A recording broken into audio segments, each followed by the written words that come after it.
Hello दोस्तों, स्वागत है आपका अपना YouTube channel black book race में। ये है ओ डब्ल्यू एस का पार्ट 34 वीडियोस, है ना। और हम लोग कर रहे हैं एक्सरसाइज 7 को।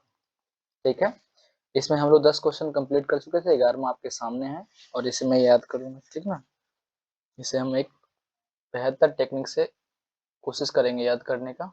ठीक है, चलिए, रटना तो हमें नहीं है दोस्तों। ठीक है, देखिए ये लिखा हुआ है हरास, है ना। ह्रास HARASS, है ना। क्लियर दिखाई दे रहा होगा, अगर नहीं तो मैं लिख देता हूँ यहाँ साइड में HARASS। ठीक है, ये लिखा हुआ है। याद करने का तरीका है HAR को मान लेंगे हार, पढ़ सकते हो इसको HAR को हार। यार देखो, पर याद करने के लिए तो यही करना होगा ना। HAR को मान लेंगे हार और ASS, एस मीन्स क्या हो गया, गधा हो गया। एस मीन्स क्या हो गया, गधा। देखो ऐसे अगर गधे की बात करें तो गधे जो होते हैं बहुत ज्यादा मेहनती होते हैं ना, बहुत ज्यादा मेहनती होते हैं। लेकिन अगर कोई गधा हार मान रहा है, इसका मतलब है कि आप उसे जरूरत से ज्यादा यूज कर रहे हो, उसे परेशान कर रहे हो, तंग कर रहे हो या सता रहे हो, हाँ नहीं। तो हर एस अगर हार मान ले कौन, गधा। ऐसे गधे लोग हार नहीं मानते, ये खूब मेहनती होते हैं और बहुत मेहनत करते हैं, हाँ नहीं, बहुत ज्यादा मेहनत करते हैं। लेकिन अगर वो हार मान रहे हैं, इसका मतलब यह है कि आप उसे बहुत ज्यादा तंग कर रहे हो, परेशान कर रहे हो। ठीक है, तो ये हरास का मतलब क्या हो गया, तंग करना, परेशान करना। ठीक है, एनवाय करना, वैक्स करना, ठीक ना, मतलब परेशान करना। तो ये हरास का मतलब क्या हो जाएगा, HAR से पढ़ लेंगे हार, ASS। अगर हार मान ले कौन, अगर आप गधे को ज्यादा तंग या सताना, परेशान करोगे तो शाम होते होते गधा भी हार जाएगा, मतलब हार मान लेगा, है नहीं। मतलब जब उसे जरूरत से ज्यादा मतलब यूज करोगे, उसे परेशान करोगे, तो क्या हो जाएगा, हार मान लेगा, है नहीं। तो हार अगर एस मान लेता है, इसका मतलब क्या है कि आप उसे परेशान कर रहे हो, तंग कर रहे हो, सता रहे हो, है ना, भेक्स कर रहे हो, क्या कर रहे हो, भेक्स कर रहे हो, एनवाई कर रहे हो। ठीक है, ये दोनों का मतलब क्या होगा, परेशान करना, तंग करना। ठीक है, तो समझ गए, मतलब टू कंटिन्यू टू एनवाई, मतलब अब लगातार आप उसे परेशान कर रहे हो, है नहीं, हाँ, अपसेट कर रहे हो। चलिए, क्वेश्चन नंबर 12 को देखते हैं। 12 बॉस ही, अब इसको BOSS से पढ़ लेते हैं, बॉस, इसको पढ़ सकते हो बाई को छोड़ के, आप BOSS को पढ़ सकते हैं, बॉस, क्या पढ़ सकते हैं, बॉस। ठीक है, और बॉस लोग जो होता है वो हमेशा क्या करता है, हुक्म चलाते रहता है अपने वर्कर्स के ऊपर, अपने एम्प्लॉय के ऊपर। क्या करता है वो, हमेशा क्या करते रहता है, ऑर्डर चलाते रहता है। जैसे मान लो देखो, और बॉस है, ये क्या है, बॉस है। ठीक है, BOSS, ये वाला बॉस है। ठीक है, अब अब ये अपने एम्प्लॉय, अपने सारे वर्कर्स पर क्या करते हैं, वो ऑर्डर चलाते रहते हैं, है ना, कि तुम ये कर लो, तुम ऐसे कर लो, वैसे कर लो। इनका काम ही होता है सिर्फ ऑर्डर देना, है ना। तो बॉसी का मतलब क्या हो गया, हमेशा हुक्म चलाते रहना, हमेशा हुक्म चलाते रहना, यानी हमेशा ऑर्डर देते रहना। मतलब one who always commands people, है ना, जो हमेशा कमांड देते रहता है, कमांड पर कमांड, कमांड पर कमांड देते रहता है ना, वैसे लोग क्या कहेंगे, बॉसी कहेंगे। ठीक है, चलिए क्वेश्चन नंबर देख लेते हैं 13 को। एक्यूज, है ना, अक्यूज, अक्यूज, है ना। अब इसको कैसे याद करेंगे, ठीक है, अक्यूज, है ना, अक्यूज जो लिखा हुआ है, अक्यूज लिखा हुआ है, इसको कैसे याद करेंगे, ठीक है। ए सी को पढ़ लेंगे एक, QUIES को पढ़ लेंगे किस, क्या पढ़ लेंगे, किस, क्या पढ़ लेंगे, किस। ठीक है, एक किस। ठीक है, जब बच्चे की माँ जो होती है, मॉम जो होती हैं, अगर बच्चे को, अपने चाइल्ड को, है ना, प्यार से एक किस मांगे तो बच्चे मना नहीं करते, है नहीं, उनकी बातों से सहमत हो जाते हैं, है ना। बेटा मुझे एक किस दे दो, हाँ, तो बेटा क्या करता है, दे देता है ना। मतलब जब छोटे बच्चे को हम एक किस करते हैं तो वो मना नहीं करता, बल्कि हमारी बातों से सहमत हो जाता है, मान जाता है नहीं।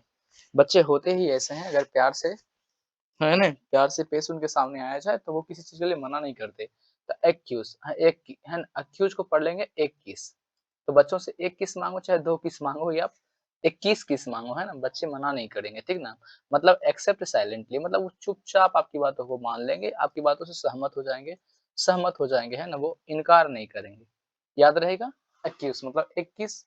अब बच्चों से एक किस लो, बच्चों के, है ना, एक पप्पी कर लो, दो पप्पी कर लो, कोई दिक्कत नहीं है, ये साइलेंटली एक्सेप्ट कर लेता है उस चीज को। ठीक है, चलिए नेक्स्ट क्वेश्चन को देखते हैं।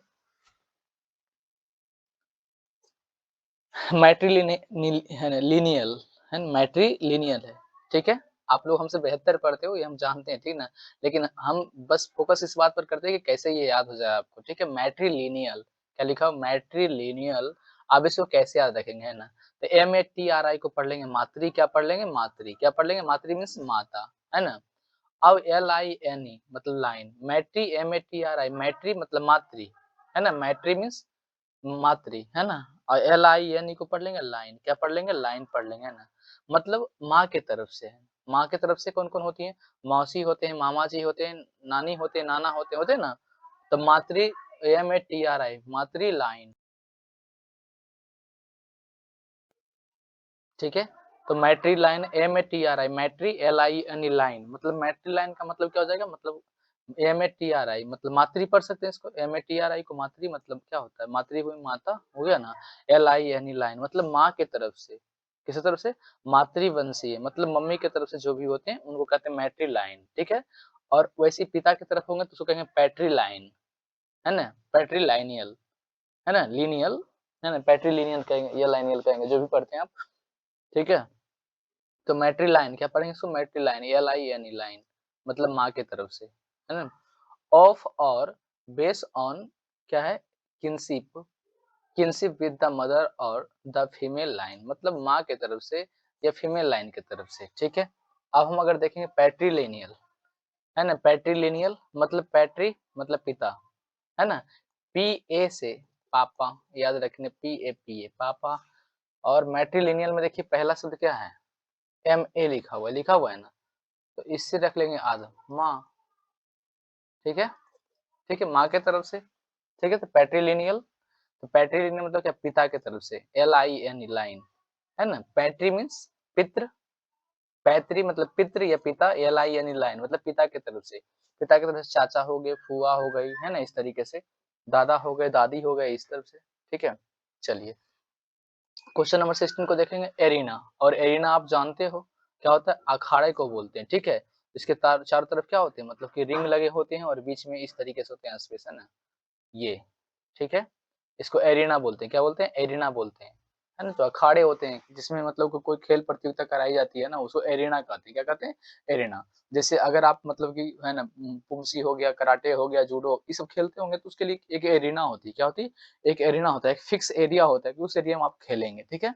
उसको बोलते हैं एरिना। तो ये तो काफी सिंपल है। A level area surrounding bye sitting in which sports के लिए, है ना? स्पोर्ट्स के लिए होते हैं, ठीक है? उसको एरिना कहते हैं। यानी एरिना जो है रिलेटेड टू स्पोर्ट्स, है ना? एरिना शब्द जो है वो क्या है? रिलेटेड टू स्पोर्ट्स, ठीक है? मैंने शॉर्ट में लिखा कि स्पोर्ट्स से ये है ना, मतलब कि ये इसका रिलेशन जो रिलेट करता है स्पोर्ट्स से, ठीक है? ये रिलेटिव है स्पोर्ट्स से। चलिए क्वेश्चन नंबर नेक्स्ट को देख लेते हैं। क्वेश्चन नंबर 7 को देखेंगे। प्रिजर्वेंस, है ना? परजेवरेंस, अब इसको कैसे याद करेंगे परजेवरेंस को? PR से मतलब याद रखेंगे प्रत्येक, ठीक है? SEVERA मतलब सवेरा, प्रत्येक सवेरा, प्रत्येक सवेरा, ठीक है? परजेवरेंस को कैसे याद रखेंगे? है ना? परजेवरेंस को याद करने का तरीका है PER से पढ़ लेंगे पर मतलब प्रत्येक, ठीक है? और SEVERA सवेरा पढ़ सकते हैं इसको SEVERA को सवेरा, प्रत्येक सवेरा, है ना? प्रत्येक सवेरा, ठीक है? अब प्रत्येक सवेरा अब इसको याद करेंगे, है ना? यानी उसको जुझारूपन मतलब कि क्या किसी काम से एकदम पूरा लग जाना, है ना? मन, तन, वचन से उस काम में लग जाना। नहीं कहता कि ये जुझारू नेता है मतलब कि उस मतलब कि खूब समाज की सेवा करेगा, ऐसा कुछ है, ठीक है? तो परसेवरेंस का मतलब क्या हो गया? जुझारूपन हो गया मतलब प्रत्येक सवेरा, यानी कि जो आदमी प्रत्येक सवेरा उठ करके है ना, अपने काम के बारे में सोचता है, अपने काम के बारे में सोचता है ना? उस काम को करता है ना? एकदम एक जिद बना लेती है कि मुझे ये करना है तो करना है, मतलब उसे वैसे व्यक्ति को क्या कहेंगे? जुझारूपन कहेंगे, क्या कहेंगे? जुझारू पर मतलब जुझारू पर्सन कहेंगे, ठीक ना? मतलब पर मतलब प्रत्येक, SEVER मतलब सवेरा, प्रत्येक सवेरा, PER मतलब पर मतलब प्रत्येक, ठीक है? SEVER मतलब सवेरा, प्रत्येक सवेरा जो आदमी अपने काम के प्रति ही सोचता है, काम को ही करता है, वैसे आदमी क्या कहेंगे? वो अपने काम के प्रति क्या है? जुझारू है, क्या है? जुझारू है। मतलब ability to go on in spite of difficulties, है ना? Constant efforts to achieve something, मतलब किसी चीज को अचीव करने के लिए, है ना, वो डिफिकल्टीज को भी, है ना, डिफिकल्ट होता है फिर भी वो काम को करते चले जाता है, मतलब ability to go on in spite of difficulties, मतलब इन स्पाइट ऑफ, ये भी देखिएगा, है ना, इन स्पाइट ऑफ बताए थे हम ग्रामर के टिप्स एंड ट्रिक्स में in spite of is equal to despite, है ना, डिस्पाइट के साथ ऑफ नहीं लगता है, डिस्पाइट के साथ ऑफ नहीं लगता, लेकिन इंस्पाइट के साथ ऑफ लगता है, और इंस्टीड के साथ भी ऑफ लगता है। इसका मतलब क्या होता है, के अलावा, क्या होता है इसका अर्थ, के अलावा, है ना, मतलब डिफिकल्टीज के अलावा भी, है ना, लोग अपनी एफर्ट लगाते हैं कुछ चीजों को अचीव करने के लिए, वैसे आदमी को क्या कहेंगे, जुझारू कहेंगे, क्या कहेंगे, जुझारूपन कहेंगे, ठीक है। परजेवरेंस मतलब प्रत्येक, पीआर मतलब प्रत्येक, SEVER सवेरा, जो आदमी प्रत्येक सवेरा अपने काम के बारे में ही सोचता है, वैसे व्यक्ति को क्या कहेंगे, परजेवरेंस कहेंगे, ठीक है। अब नेक्स्ट क्वेश्चन के लिए हमें नेक्स्ट स्लाइड की तरफ चलना होगा, ठीक है। तो मैं इस स्लाइड को थोड़ा हटा लेता हूँ दोस्तों, इसको मैं साइड कर लेता हूँ, और नेक्स्ट स्लाइड ये रहा आपके सामने, नेक्स्ट स्लाइड ये है आपके सामने, ठीक है। स्टीम, क्या लिखा हुआ, स्टीम, और इस टीम को हम सेनो एंटो में भी लगता है जिक्र किए हैं, ठीक ना, हमें याद है या नहीं भी याद है, चलो कोई दिक्कत नहीं, हम देख लेते हैं इसको। क्वेश्चन नंबर 18 को जो लिखा हुआ है स्टीम, शायद आपको दिख रहा होगा स्टीम, ठीक है। स्टीम मतलब इस, ठीक है। और टीम का मतलब टीम, टीम का मतलब टीम, है ना, क्रिकेट वाली टीम। चलिए अब देखते हैं इसके बारे में। इस टीम, इसका मतलब इस, टीम का मतलब ये वाला टीम, है ना, जो क्रिकेट टीम होता है, क्रिकेट का टीम होता है। इस इंग्लैंड की टीम का हर कोई आदर और सम्मान कर रहा है क्योंकि इसने वर्ल्ड कप जीता है। सही बात है, जो वर्ल्ड कप जीतेगा तो उसकी सम्मान तो, है ना, उसका रिस्पेक्ट एडमायरेशन तो होगा ही होगा यार, है ना। तो इसका मतलब क्या हो गया, इस टीम मतलब क्या है, इस इंग्लैंड की टीम का हर कोई आदर और सम्मान कर रहा है क्योंकि वर्ल्ड कप क्या किया, इन्होंने जीता है, वर्ल्ड कप को जीता है, इसीलिए हर कोई क्या करे, इनकी सम्मान कर रहे हैं। सही बात है नहीं। अगर टीम इंडिया भी अगर वर्ल्ड कप को जीतता तो उसकी भी सम्मान होती है नहीं। तो इस टीम कैसे याद रखेंगे, इस टीम, यानी इस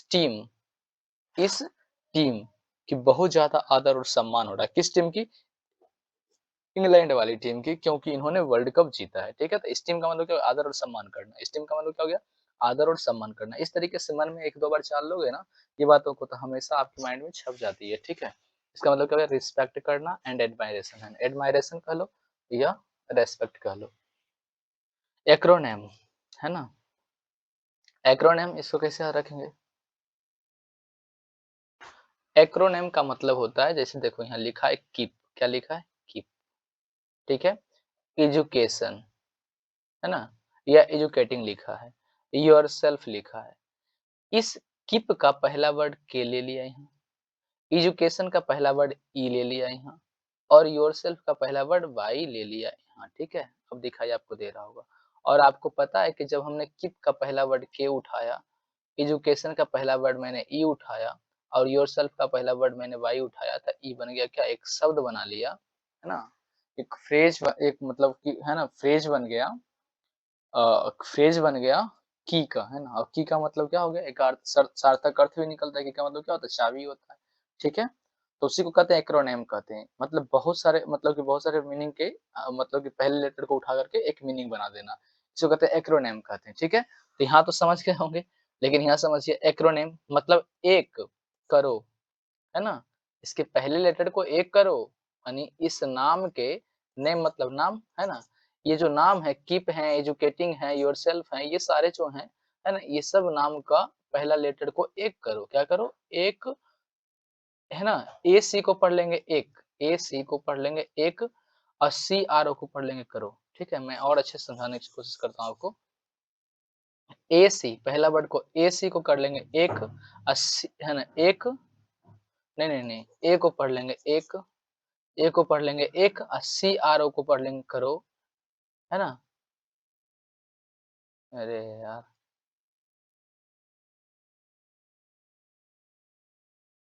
ठीक है, अब सही है, ठीक है। एक करो, ए का मतलब एक हो गया, सी आर ओ का मतलब करो, मतलब 1 करो, NYM मतलब नाम, क्या पढ़ लेंगे इसको? नाम, यानी कि 1 करोड़ नाम, जैसे कीप का पहला लेटर K, ठीक है? एजुकेशन का पहला वर्ड E, योरसेल्फ का पहला लेटर Y, और इसको मैंने जब एक साथ रखा तो इसका अर्थ क्या निकला? की निकला, ठीक है? मतलब 1 करो, ये सारे नाम का पहले लेटर को, नाम के पहले लेटर को क्या करो? 1 करो, ठीक है? तो एक्रोनेम का मतलब हो गया, एक्रोनेम का मतलब हो गया हर शब्द का पहला अक्षर मिलाकर जो शब्द बने उसको क्या कहते हैं? एक्रोनेम कहते हैं। क्या कहते हैं? एक्रोनेम कहते हैं। हर शब्द का पहले लेटर क्या कहते हैं? एक्रोनेम कहते हैं, ठीक है?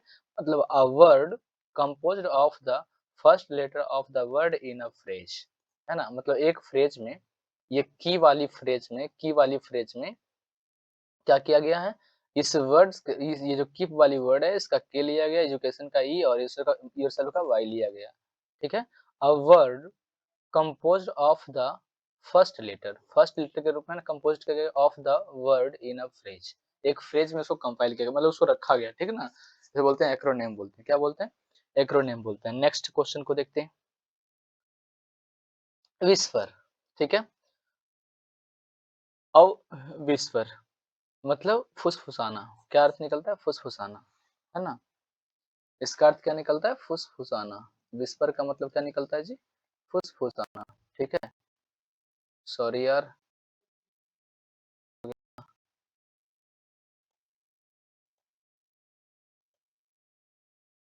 यार ये तो सही हो गया, सॉरी यार, 1 सेकंड, अब हो गया सही। विस्पर मतलब speak in a very low tone, मतलब कि बहुत ही धीमे-धीमे बोलना, है ना?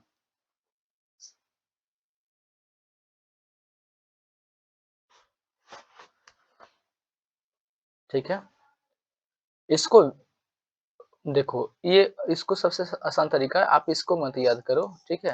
मैं जो दे रहा हूँ तरीका उसको, ये VIS को पढ़ लेंगे बस, क्या पढ़ लेंगे जी? बस, WSHI, SHI, है ना? ये जो विश लिखा हुआ है इसको बस पढ़ लेंगे, क्या पढ़ लेंगे? बस पढ़ लेंगे। मैं इसे और अच्छे से बताने की कोशिश करता हूँ, ठीक है? विस्पर, नहीं यार यहीं बताना होगा हमको, यहीं बता देता हूँ। रुको मैं साइड कर देता हूँ इसको, ठीक है? ये वर्ड मीनिंग बताना है हमको, थोड़ा साइड कर लेते हैं। हाँ, अब सही है, ठीक है? WSHWHIS,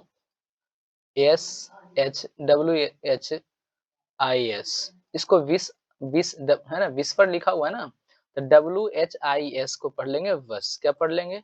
वस, ठीक है? अब PER को पढ़ लेंगे पर, आप भी समझ रहे होंगे ना, पर। और पता है आपको कि बस पर जब किसी को बात करना होता है और या फिर, है ना, वैसी बात करनी होती है तो लोग मतलब कि बहुत ही लो टोन में ही बात करते हैं। ऐसा थोड़ी ना कि बस पर मतलब हो हल्ला करके बात करते हैं लोग, ऐसा नहीं होता है ना। बस पर जब भी कोई बात करता है ना, एक सीट पर बैठे हो आप और आपके दोस्त, तो आप ज़ाहिर-सी बात है फुसफुसा के ही बात करेंगे, थोड़ी-थोड़ी आवाज़ में ही बात करेंगे, है नहीं? लो टोन में ही बात करेंगे। ठीक है? ऐसा थोड़ी ना मतलब कि पूरा मतलब शोर-शराबा करके बात करेंगे। तो विश पर मतलब बस पर, विश पर मतलब बस पर।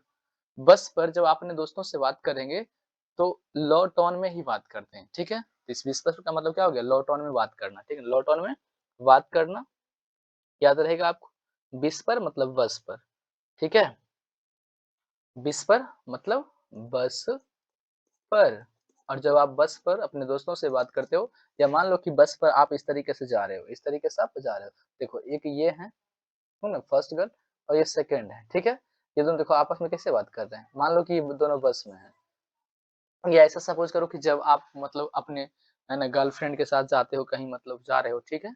जा रहे हो और एक ही सीट पर आप दोनों बैठे, एक ही सीट पर मतलब बैठे हो, ठीक ना? यहाँ आप हो और यहाँ आपकी गर्लफ्रेंड है। मैं जी और बी कर देता हूँ, ठीक है? समझाने के लिए। ऐसे आप समझ गए होंगे। जैसे मान लो ये सीट है और ये आपकी गर्लफ्रेंड की सीट है। ये आप यहाँ बैठे हो, ठीक है?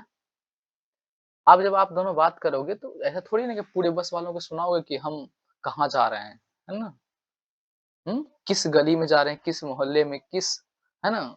समझ रहे हो ना कहाँ जा रहे हैं? ऐसा थोड़ी ना आप बता दोगे। बताए नहीं बताओगे ना आप, तो आप दोनों ही बात करोगे कि ज ज्यों ही बस रुकेगी तो हम सीधे वाली गली से लेफ्ट लेंगे, फिर राइट लेंगे, फिर वहाँ हमारा मकान है, वहाँ मेरा दुकान है ना? वहाँ हमारा रूम है। इस तरीके से बोलोगे ना कि वहाँ हम चलेंगे और मिलेंगे। तो विश पर मतलब बस पर। बस पर क्या करते हैं लोग? मतलब आपस में बहुत ही लो टोन में बात करते हैं, है ना? Speak in very low tone. Whisper मतलब बस पर, याद रहेगा आपको?